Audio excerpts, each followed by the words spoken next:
আমার বস ধর্ম মানেন না। যদি এই প্রশ্নের উত্তর পান তবে হয়তো ইসলাম গ্রহণ করবেন।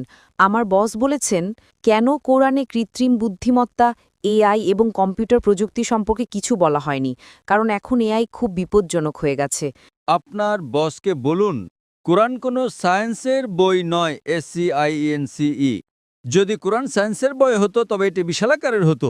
এই যে ভবনটি দেখছেন, এর ভেতরে যত বই রাখা সম্ভব সব বই মিলেও এর সমান হতো না, যে আপনি কোনোদিনও তা পড়ে শেষ করতে পারতেন না। আপনি কি বুঝতে পারছেন?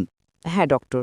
তাহলে প্রশ্ন হলো, কোরআনে এআই এর কথা বলা হয়নি কেন? কোরআনে এটা কেন থাকা উচিত? কোরআন কোনো বিজ্ঞানের বই নয়, কিন্তু আল্লাহ জানেন ভবিষ্যতে কি আসতে চলেছে। আমি আপনাকে ব্যাখ্যা করছি। ১ নম্বর, মানুষ আমাকে প্রায় জিজ্ঞাসা করত যে ইসলামী শরিয়া অনুযায়ী যদি আপনার কাছে ভিডিও রেকর্ডিং থাকতো তবে তা ইসলামের চেয়ে সুবিধাজনক না। প্রত্যক্ষদর্শী হলো প্রাথমিক প্রমাণ।